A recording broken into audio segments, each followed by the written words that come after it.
The Allen Lund Company thanks all the hard-working drivers who are moving goods across the country. We can't do it without you.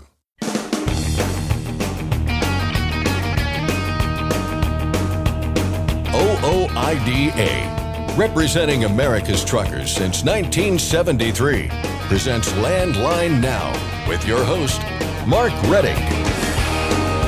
FMCSA Administrator Robin Hutcheson is resigning. What does that mean for current and future rulemakings, most notably the speed limiter proposal? We answer that question, look into the recent turnover at the agency, and break down the big news with the help of Jamie Jones and Mark Schremer of Landline Magazine. They'll return for our roundtable discussion to analyze the latest attempt to increase a motor carrier's minimum liability insurance and more. The Truck Leasing Task Force held its third meeting this week, and talk centered around a very important question. Is the lease-purchase model one that's even worth saving? We'll have a report. And finally, right now we're seeing extraordinary winter weather in many parts of the country, and Marty Ellis has a lot of experience driving in those conditions. He'll offer some advice. And now, here's Scott Thompson.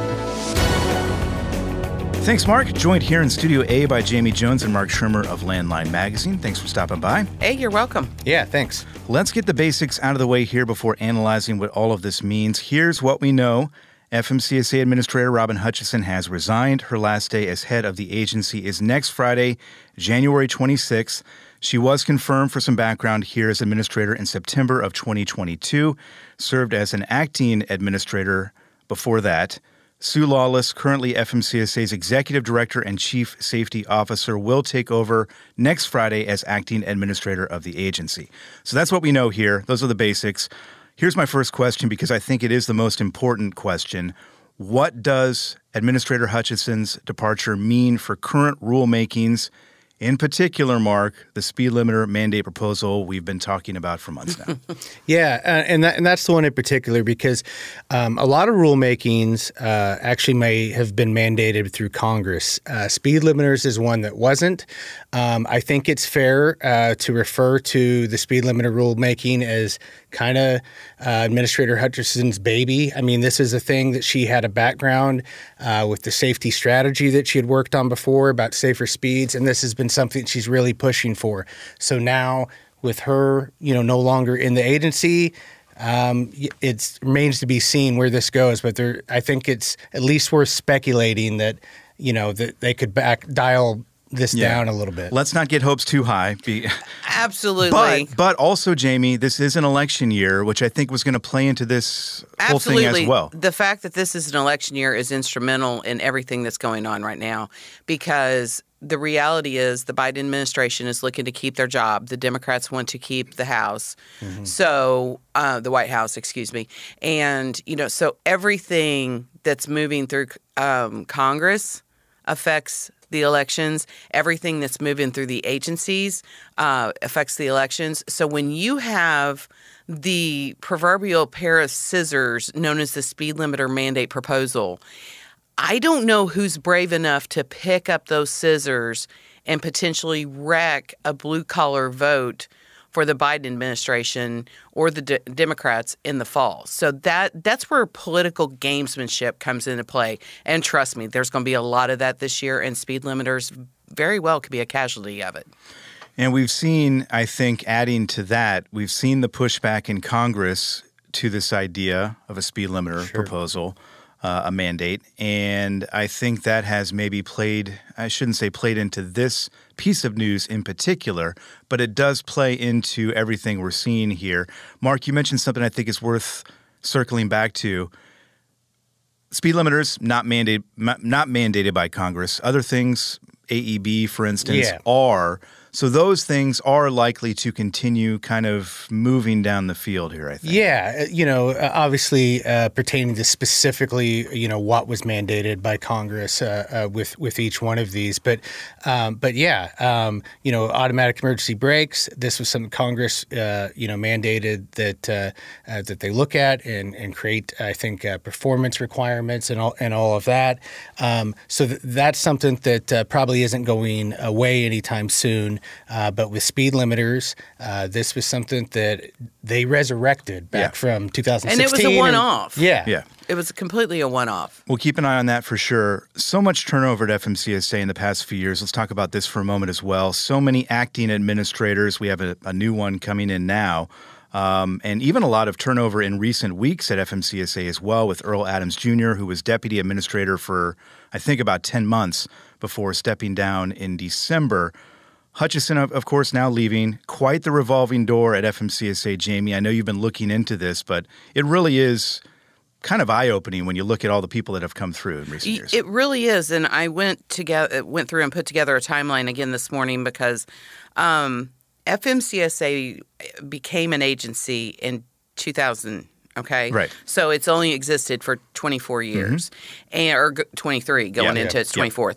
And so here we are. We have had our 7th full administrator, and you look at the duration of their actual tenures. We're looking at Hutcheson was there 17 months, Martinez 19 months. Scott Darling was a weird one. He was there for almost 3 years, but he was acting, then he was a delegated administrator, then he was finally confirmed. So. But when 3 years and you go through all those hoops and hurdles, that's weird. The longest sitting administrator that we had was Ann Farrow for 4 years and 10 months. Other than that, it's been right around 3 years. Well, and you're not taking into account all the acting administrators which that have come in. there's been 5, now 6. Right. Yeah, exactly. So we've had almost as many acting administrators as we've had administrators. Yeah, when you first hear 7 in 24 years, you're like, well, that's not too bad. But then you add in all the acting and realize all of this time on a lot of them was under an interim kind of basis. Yeah, it makes you question maybe what's going on there. I don't know. I'm not gonna... I mean, the reality is any agency post like this is meant to help you in your private life following to make Sure. I mean, a lot of them have gone on to very lucrative private sector jobs. Sure, but it doesn't, it doesn't bode well for a safety agency to have that much turnover. No. Yeah, and in this one specifically, to lose the top 2 positions in any department, in any sort of workplace, within weeks of each other, and then now the person that was third in command is now going to be leading the department. I want to talk about something real quick here. We've only got about a minute, but there has been some talk about Administrator Hutcheson speaking at a fundraiser for the Truck Safety Coalition in September. This was brought up during a hearing in the House last month. We don't know. We should make sure we emphasize this. We don't know if that played any role whatsoever in this resignation, but it is worth pointing out because I do think it is going to be talked about here. Well, I think in addition to that, so it was confirmed that she spoke at a fundraiser for the safety groups. There's been some pretty good missteps by the agency, mainly on procedural issues. That's how we got the 68 mile per hour proposal on speed limiters, which should have never made the light of day. And taken away real quick. Within 24 hours, they're pulling that back. We had the broker regulation that we were told this year, and all of a sudden it's October or that was in 2023, excuse me. Yeah. New year. The timeline. But it was supposed to be last summer, and now here we are, October 2024. And so it just doesn't do much in the way of confidence that it was a rocky road, and I think she just saw that now's as good a time as any to move on. We will keep an eye on all of this, of course.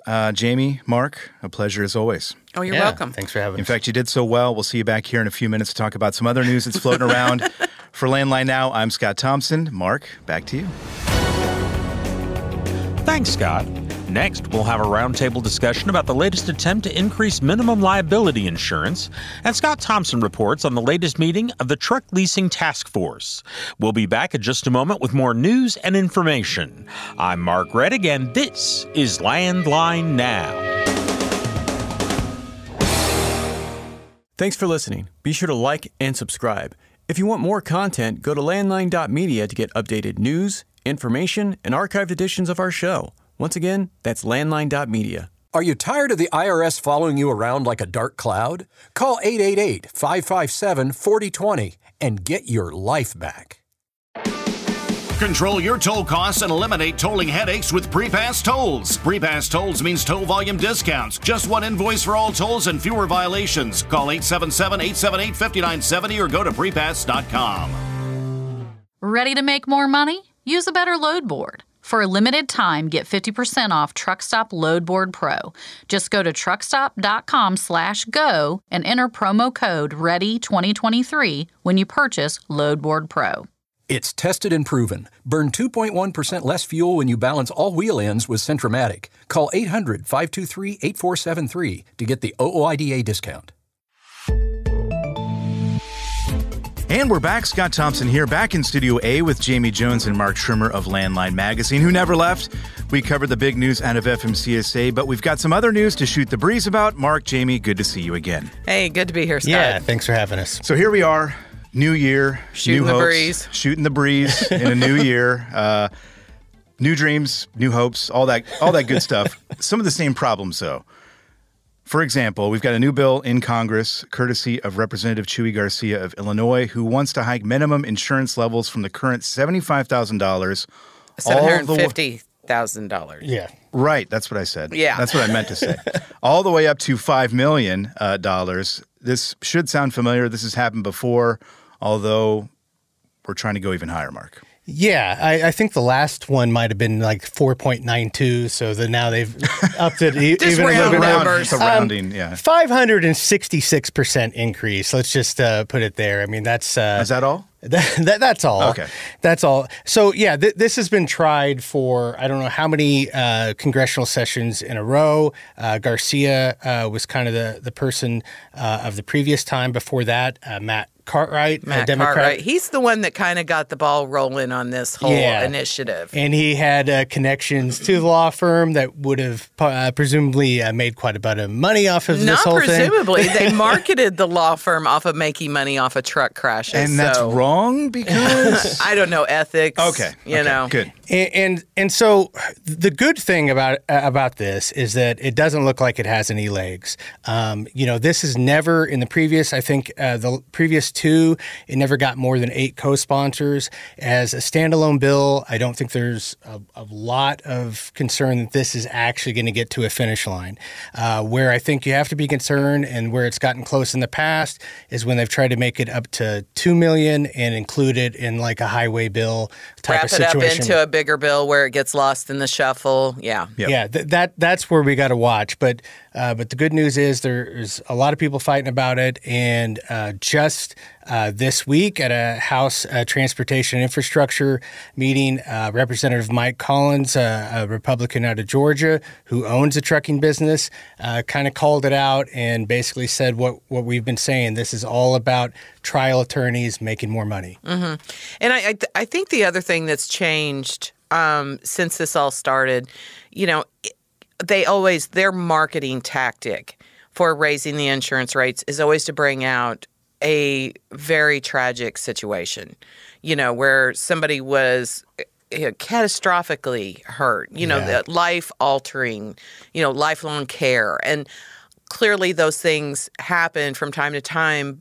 And the reality is the percentage of those is so small, and that the current insurance levels cover, the ones that they don't cover is in the single-digit percentage-wise. I think the latest research was like 98% of them are covered or something like that. Yeah, it's just, so there's really no need to increase it other than for the profits of the trial attorneys. But we've seen so many states that have punched into this, and we're seeing more and more tort reform. Those judicial hellhole states, they're going after those where it's real easy to go after these lawsuits to get those nuclear verdicts. And amazingly, thankfully, we covered 3 or 4 of these states last year. We've got another one that just popped up this year that's looking at non-injury related awards and stuff like that. And we're seeing trucking as part of the conversation. So I think it's going to be even a bigger hill to climb or to attempt to climb this time, just because we have more people realizing that, I guess if you have a common villain, making it attorneys isn't hard. So, if you want to put a face on it and say that it's the trial attorneys, everybody's like, oh, yeah, I get it. If there's a way to find common ground, maybe that's the one. Be it right common there. ground, common villain, whatever you want. You can't, throw a paperclip in Congress and not hit a lawyer, it seems. That's so true. I'm not sure if that will hold up in Congress. But as you kind of pointed out, we have seen some pushback there. And this kind of strikes me as one of these things that makes sense maybe sort of kind of on paper when you look at it, when you take inflation into account, you take into account these accidents that make national headlines in a lot of cases.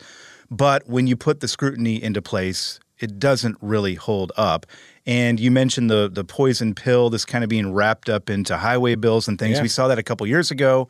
OIDA, I know, labeled it a poison pill and said, if you're going to have that in there, we're not And supporting it was a Yeah. good bill overall. It was. Except for that. Yeah, So, no, the House version, it made it to the Senate, and then it just died in the Senate because the Senate wasn't going to touch it with that in it. yeah. When you're up against things like this, it is always the anecdotal arguments that you're kind of like, Yeah, exactly. And then you put the hard math to it. You put the hard light on it. And this one, it's been done so many times that we just need to make sure everybody has the current numbers, communicates them to their lawmakers if it starts making traction into another bill. But it's definitely one that we want to keep on the radar because heaven forbid that they sneak it in and get 2.5 or 3 million in as the number and people start not looking as hard because the number's not as scary. And I think that's why they keep putting it up. Is so they have that fallback room into a number that's not as scary. Right. Yeah, and the evidence shows that there's really no reason for any increase, but then to put in how ridiculous to say an overnight 566% increase. Could you imagine, we were all upset of how expensive eggs got there for a while, but at least it wasn't 566%. That better be a really big egg if it goes up 566%. I better get a lot of eggs lot in of my butt protein. there. lot of yolk out of that. protein. Yes, I need a lot of yolk for that, for sure. Let's shift gears here. Looking ahead, hopefully this year will be the year that we see some meaningful progress on broker transparency. That's to be determined, of course, but we do have a new rule in effect, Mark, and we should talk about it because I think it is important and it kind of folds into this greater conversation that we're having right now. This one lays out some financial responsibilities for brokers and freight forwarders. Yeah. So basically what it does is it would suspend a broker when their available financial security falls below $75,000. This is steps that have been, asked for, I don't know, more than a decade or Long so. time, Mark. Long time. Long Who's counting, time. Mark? Who's counting? And the thing is, OIDA recognizes that this is a step in the right direction, but they have already petitioned the agency basically saying this is a nice step, but it's not enough, and is hoping that they will do even more. And obviously, we've talked about the broker transparency issues. That's a petition that's all the way back from 2020. It's been granted, but we're not supposed to see anything on that rulemaking until Halloween. Maybe. So trick or treat. We don't know what's coming. We don't know what's coming. It's interesting when you look at the whole broker issue and, the bond, because before we got up to the $75,000 bond, it was $10,000. And you think of the freight, that was out there with a $10,000 bond. That vanishes real quick. You want to talk about putting a Band-Aid on a sucking chest wound. Yeah. There's no way that actually covered anything. So, and the $75,000 is better. It's still not enough, but it's definitely better. But the fact remains that you get one or two claims against that. That's gone. That broker's out of business. And then you're on a pinky promise doing business with them that they still have that bond. So having FMCSA be more responsive to whether or not they're insured and carrying those bonds, that was a good step. Yeah. Word of advice, don't use a pinky promise with any broker. Any broker. Really with any agreement, I think, in general, but especially with regard to brokers. Especially with you. Especially with me. That's another topic for another day. This is one of these things that we've also seen some pushback in Congress with that T&I hearing that you mentioned, Mark. This was brought up specifically, I think it was Mike Bost of Illinois who brought this up to say, is FMCSA doing enough on this issue? What should they be doing more? And one of the witnesses did speak up and did say, quite frankly, in short, no, FMCSA is not doing enough. So again, to kind of be hopeful here, we are seeing more scrutiny, some pushback in Congress. Hopefully that pushes the ball downfield a little bit. And, we'll see more things like this kind of take shape. Well, and I think on BOSS, it's really important to talk about, we made the crack about, how many lawyers there are in Congress. Sure. How many lawmakers that have, on this T&I committee especially, who have a trucking background of some sort. I think there's 2, right? There's some that have some family connection and other stuff. So, I mean, at least there's ancillary knowledge, which is more than we've had, in a lot of these. And for them to bring up these issues and talk about, use the terms like crippling for a small business trucking company, I thought it was huge. And so when you don't have a lawmaker that has the background, they're going to lean on your background. That's why you have to communicate to them. Anyway, that was my point. Yeah. No, and one other aspect of all of this that I think was important and also kind of got brought up at the hearing a little bit is that this is, while on the surface, this might just look like a money issue with these broker transparency and all of this type of stuff. But it really is a safety issue. It is driving safe, experienced drivers out of the industry, and having to replace them with new people are more likely to crash. This is happening all the time. And what was interesting, one of the witnesses, Jeff Tucker out of the Transportation Intermediaries Association, in his written testimony was basically calling out FMCSA that they shouldn't be worrying about these type of things that have no safety relation. Yeah, so let's back up. The TIA, Transportation Intermediaries Association, that's the broker club, people. Sure. Translation. Yeah, and so it's interesting because they're kind of talking out of both sides. There's a little bit, broker fraud's a real issue. It's a safety issue, but this isn't. Mm-hmm. And so, I just want to call that out, that there is a reason that we're talking about that as a connection and why FMCSA needs to enforce these regulations that are already on the books and have been for a long time. Right. And that's the key takeaway, I think, here. These regulations, as we have pointed out time and time again, are already on the books. They're just not being enforced for the most part. If you enforce the regulations that are on the books, a lot of these problems would start, magically going away. Well, and just, a little bit of a shameless plug here for OOIDA. They did recently roll out that demand letter for documents that, drivers can use, trucking companies can use when they suspect that a broker is not being forthcoming with the information that you need to decide whether or not you want to do business or if you're getting a raw deal on an arrangement. So that's available at ooida.com. So we want to point that out because OOIDA is so committed on getting broker reform across the finish line this time. I mean, it's gone on too long. It's been a playground for the nefarious business practices, and it's just time for it to be over. And so that's why, even though we made a little bit of progress with this most recent rulemaking, OOIDA doubled down immediately and is calling for more. Yeah, absolutely. Progress is progress, but we've got a long way to go there. And you mentioned that broker request letter, ooida.com. You go to the menu. There's a little thing there to point you in the right direction for sure as well.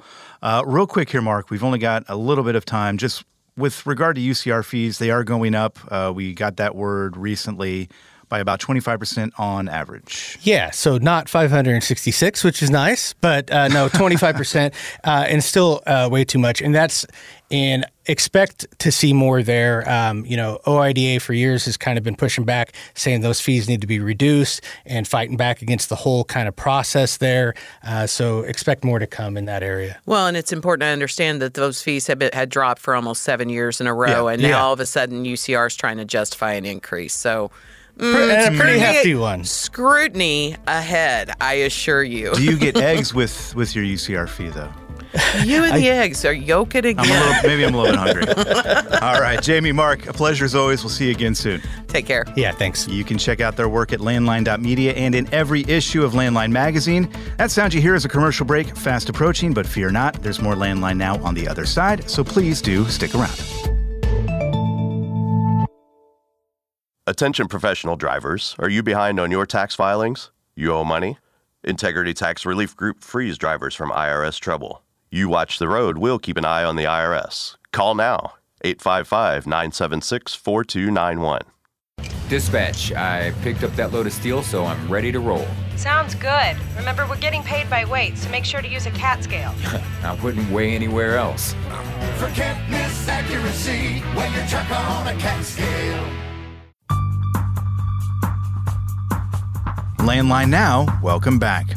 An FMCSA task force formed to evaluate and prevent predatory lease purchase agreements in the trucking industry, aptly named the Truck Leasing Task Force, met for a third time this week. The 16 members of the group had a thorough discussion over the course of the roughly 6-hour meeting and touched on a number of issues that crop up over the course of a lease purchase agreement. For instance, the maintenance requirement, a key focus of this latest meeting. Truck drivers working under these arrangements are completely reliant on the motor carrier to make money while making payments on the truck back to that same carrier. Maintenance can often be another category of deductions for the driver, as task force member attorney Paul Cullen Jr. pointed out. Often the carrier leasing the truck will require the driver to, this was said earlier, to use their preferred maintenance facilities or garages that they have a relationship with. And that means the driver doesn't have the ability to shop around, whether it be for a better price or someone they think is more reliable or that they have a good relationship with. But even worse, some carriers require the driver to use their maintenance shop. And then the carrier comes up with what the price is, completely separate from what the marketplace might charge. And this is an instance where the carrier is making deductions from the driver's compensation, which is a theme that we've talked about in many contexts here, that when the carrier has such control over the debts of a driver, they have a lot more influence to be able to coerce the driver to do what they want. It takes away their discretion from running their own business. But rather than a loan, I had not heard about these maintenance loans. In the worst cases, what I've heard of is the carrier simply makes the deduction from the driver's next compensation statement in full, even if it zeroes it out. They'll just show the deduction. And if there's a remainder, it'll go over to the next compensation statement, which they'll deduct from. And this is an amount that they have, if they've done the maintenance in their own shop, that they've made up whatever that charge is. And rarely do they provide proof that the actual maintenance has been done. Cullen drove home that point even further, pointing out that when the lease agreement reaches its end, it is common for the carrier to include multiple maintenance fees without proof of completion. At the end of their relationship there. And again, at the end of the relationship, it's certainly where many of the bad things are happening. And it's when you see stories of drivers under under lease purchase programs who leave owing money. This is often the last insult, is that they have the carriers deducted so much from their last couple of compensation statements. They take nothing home. They leave the relationship owing the carrier money. And so while some of those rules of disclosure after the fact exist, I'm thinking, well, what would be useful? What kind of disclosure should there be for the next driver who comes along and is sold that truck or leased that truck? Shouldn't there be a disclosure of a maintenance disclosure, like you can get for a used car, of all the maintenance that has been done? If the truck is not brand new, what is all the maintenance that has been done? And conceivably, you should be able to match up the maintenance done on the truck with the deductions that were made from the last guy's compensation, the last guy who possessed the truck. Jim Jefferson, a task force member representing the Owner-Operator Independent Drivers Association, told the group the lease purchase model is attractive for understandable reasons, then told the story of a truck driver whose lease purchase agreement ended poorly, something that is all too common. And so one of the things that we got to ask ourselves is, why is there a lease purchase? I mean, what makes this program so important? And I think one of the answers to that is the folks that are doing it. And those are typically the folks that can't get a truck through your normal channels, but their dream is to own a truck and be a truck driver. And this is the only avenue that they have for doing it. I mean, you get a lot of folks that are new in the industry. They don't understand a whole lot of this stuff. And when they're presented with their 40-page lease purchase contract, it's presented in such a way that, here's this contract, go ahead and get it signed so we can get you out there. We got a truck ready to go.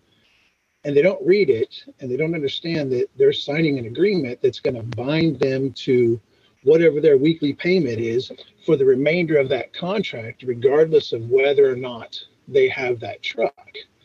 And there's so many small fees that are added in.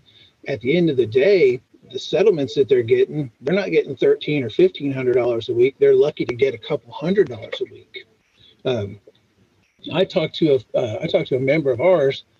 They were in a lease purchase, and they actually made it to the end, and they made all of the payments on the lease purchase side of it itself, and thought they were going to get the title, only to find out that they had over $30,000 in maintenance fees that they had just added up over the course of that lease purchase.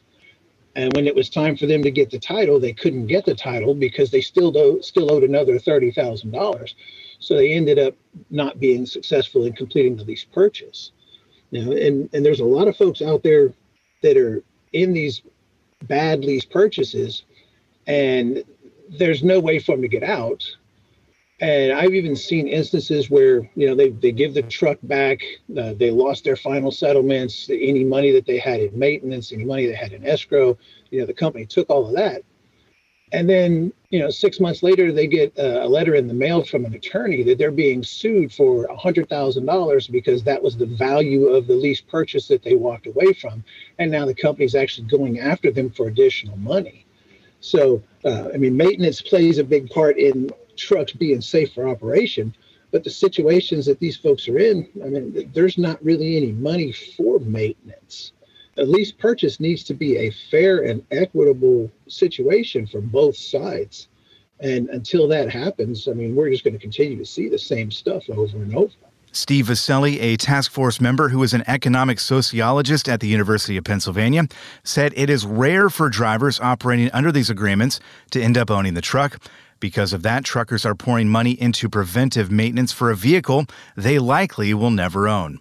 Drivers are making that investment and paying for that because they believe that they're getting equity in the truck and they're going to end up with the truck, even though in many cases with these, lease purchases on newer trucks, the success rate and the likelihood of them walking away owning that truck are very small. And so the drivers are accepting, significantly lower compensation, even though they have a reliable truck. Even worse, repairs can place the driver in a hole they're never able to get out of, which Vaselli said leads to a whole new set of problems, not just for the driver, but in terms of roadway safety as well. When the truck goes down for a significant bill or for significant repair, they don't have any revenue. So they're down for, 3 weeks or 3 days, 4 days, maybe longer.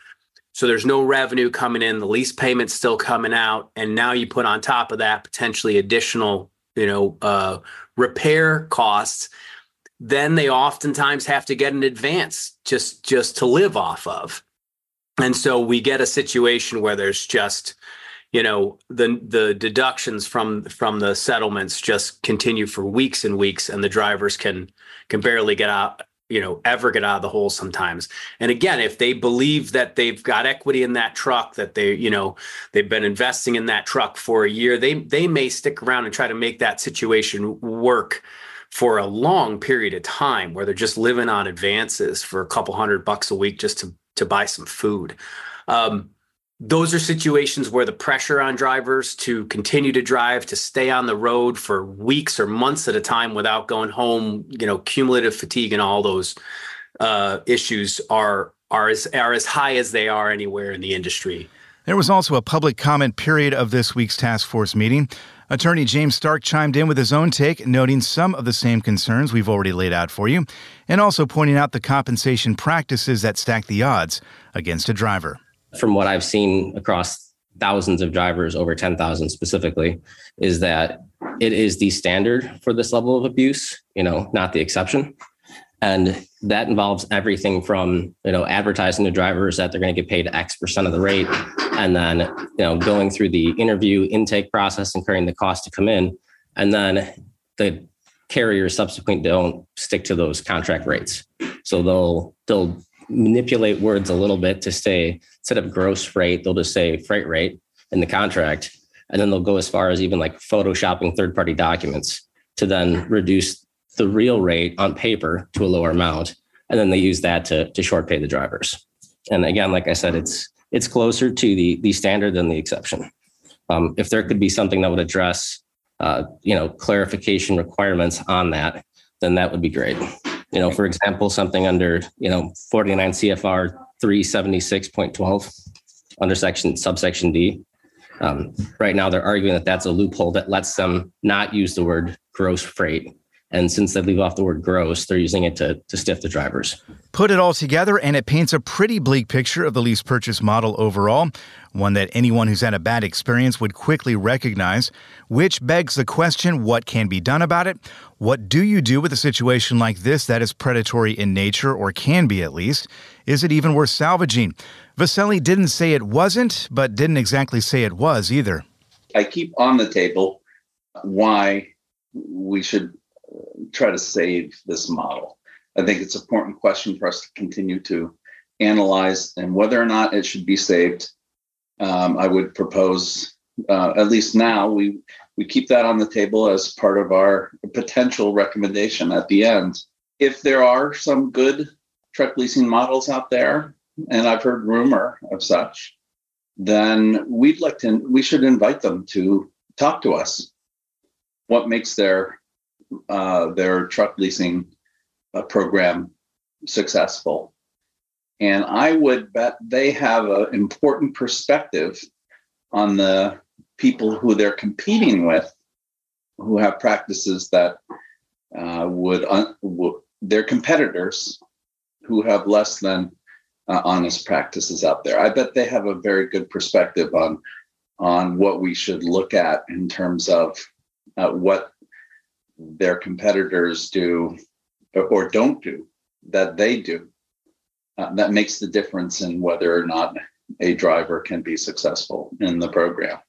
And again, if we are able to receive such information from carriers who have successful programs, then that will influence our conversation and thinking about whether or not this is a model that's worth saving. For now, I haven't heard much. The question about what can we do to fix this problem sort of assumes that this is a program worth saving, but the problem is so multifaceted that is it worth the effort to try to put our fingers in all the holes in this leaky, unreliable business model. The Truck Leasing Task Force, created through a provision in the 2021 Infrastructure Investment and Jobs Act, has held 3 meetings now. Once the task force completes its assigned duties, it will make recommendations to FMCSA. The next meeting hasn't been set yet, but the task force is considering holding one with public participation at the Mid-America Trucking Show in Louisville, Kentucky in late March. More details to come on that, and more show to come right after this short commercial break. For Landline Now, I'm Scott Thompson. Stock up on Howe's Diesel Treat, the nation's most trusted anti-gel. And to be safe from the harshest winter conditions, make sure you have Howe's Diesel Lifeline on hand, the fastest-acting gelling rescue product. Available nationwide, Howe's products are designed to keep you rolling through the toughest conditions. Visit Howe'sProducts.com. Since you started, what you've loved about trucking is the freedom.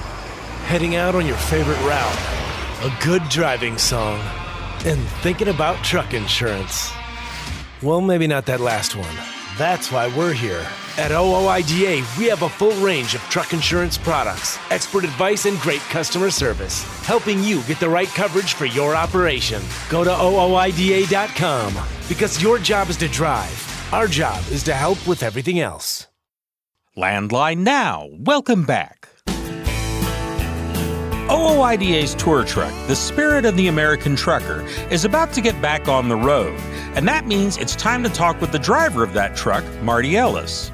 Right now, we're seeing extraordinary winter weather in many parts of the country, the kind of weather we rarely see, reaching even down to the southernmost tier of states. Marty's had a lot of experience driving in the extreme cold, and we talked with him to get some advice. Carolina west to Denver, up to Bangor, west to Austin, coast to coast, sea to sea, sail on, sail on. Well, Marty, how are you doing? I am lovely, Mark. And you? I'm doing okay. What have you been doing with yourself? Well, I'm just trying to get myself wrapped around 2024. I can't believe we have a new year started, and I don't know that I'm ready to be started, but we're working on that and working on getting the truck and trailer ready to go. And so I can't wait to start seeing people out there on the road. But right now, it's been, just trying to get myself in order. And some of that is trying to round up supplies. And if you don't mind, I think we ought to talk about winter supplies, driving, that type of thing right now. It seems very timely because you've chosen such a balmy time, such wonderful weather to get back on the road. Why don't we start with some driving tips? And I mean, you're someone who's driven extensively in cold weather and cold weather areas. What do you think are the most important things to keep in mind in terms of how you drive in extremely cold weather? Well, first and foremost, I think that every driver ought to know his or her own limits, because some people really feel comfortable driving through snow. It doesn't even faze them one bit. Other people really get anxious. Some people have that death grip on the steering wheel. We all have to know our own limits, and we also need to talk to, whether it's our dispatch, if we're a company driver, if it's our load planners, or our shippers and receivers, and our brokers. We need to keep everybody communicating with each other, because in this time of year, you don't know what's going to happen, what's going to be right around the corner. Everything could be going great, and you come around the corner or up over a hill, and everything is turned to ice, and all bets are off at that point. So I think everybody ought to communicate very well ahead of time, so we all know, there's a storm coming in. Well, if you're going to go right into it, everybody that's involved needs to know that. And also, you need to let the people that you work with know that, okay, I'm not comfortable going to the north. I'm a Florida guy or whatever. Some people can handle it. Some people prefer not to handle it, and other people just can't handle it. And I think the people that can't handle it need to know their limitations and don't accept loads going to a place that is going to get them in trouble. And then, of course, we all have to, plan ahead. And I know truck driving, that's all we ever seem to do is try to plan ahead. And we really do have to work in that extra time during the winter. I really think it's so much more important at this time of year, because, you'll have traffic and construction during nice weather, but this Mother Nature can throw a wrench into things. And, you don't know what it's going to take to get out of it. So plan ahead, communicate. We also need to make sure that we're going slower than what we normally would in adverse conditions. If it's rain, you still need to back it down a little bit than what you would normally be driving in dry weather. And then once you get into snow, again, you're going to have to slow down some more. And then ice, so much more you're going to have to slow down. And once it gets to a certain slipperiness, you really do need to do all you can to get off the road and wait. You just wait till they get out there and clean up the roads. More and more of the states, if they're not going to go out and clean things up, are out there shutting down roads. And I personally think that's a good thing, because if they don't shut down the roads, then your broker, your shipper, your receiver, they may expect you to go even if you don't feel comfortable. And I've seen so many people out there that they knew before they started that they weren't comfortable going into it, and yet they still go. And it turns out badly. So slow down, take your time, and there's no load out there that's worth your life or somebody else's, because you can be the one that causes somebody else's life to end just by getting in too big of a hurry or maybe going when you shouldn't. I'm curious about preparing the actual truck, the mechanics of the thing for this below zero weather we're having in a lot of parts of the country, Marty. What are the most important things that a trucker needs to do to make sure that that rig will continue to operate in those conditions? Well, so many things. We have to keep our maintenance up, and especially during this time of year. We got to check our coolant, check our oil, of course. Make sure that the windshield wiper fluid is not only full, but you have the correct wiper fluid. Because some of the time, the guys from the south don't think about that wiper fluid, and it freezes up in their dispenser, and that can be one heck of a mess. And trying to replace those containers now, get a little bit of a headache with the supply chain. But check those out. Make sure your brakes, make sure your tires are in good shape. This is not the time to be running really low on your tire tread. So make sure everything is up. Check it often. I've always been taught, don't set your trailer brakes, because it always seems the trailer brakes are the first thing that will freeze. The brakes freeze to your drums. That's the first thing where it's going to happen.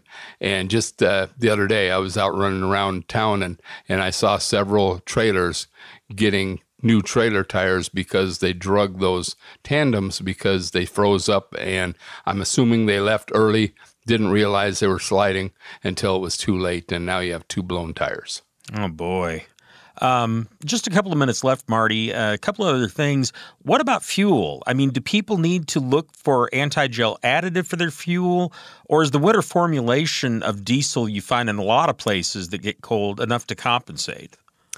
I don't rely on just the truck stops. A lot of them do have a winter blend. I like to maybe over-prepare and have those additives, and make sure you put them in before the cold weather. Don't wait till the cold weather starts. And then make sure if you work for somebody, find out what they want you to use. Some owner-operators swear by number one diesel, and I love number one diesel in the sub-zeros, but it's harder and harder to find. So depending on what you can afford, what your people you work with want you to, do what's right, but make sure you do treat early, because I've done it. I've made the mistake in not putting it in early, and then I had the fuel start gelling up or start clouding up first, and the wax forms, and all of a sudden it's not running correctly, or sometimes it shuts off altogether, and you don't want to be sitting out there with no warmth out there on the road, especially in these crazy temperatures. It's really dipping down low down south here, as well as just up north. So be prepared. And of course, make sure you've got the right kind of clothing for the weather.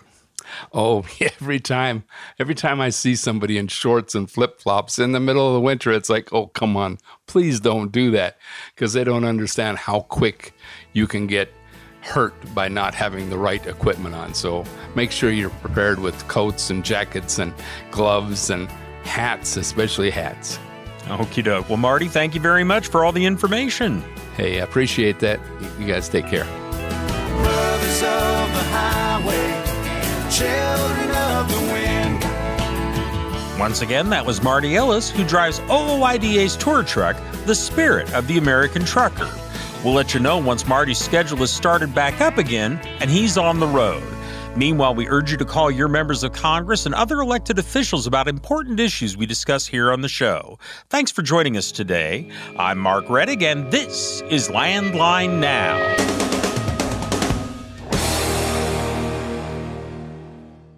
Thanks for listening. Be sure to like and subscribe.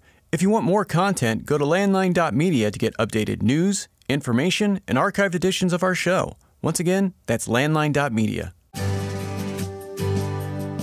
I'm a dad. A son. A husband. Wife. I'm a writer. Photographer. I farm. I'm a veteran. I love old cars, fishing. My kids. Chrome. And I am a professional truck driver. And together, we are OOIDA.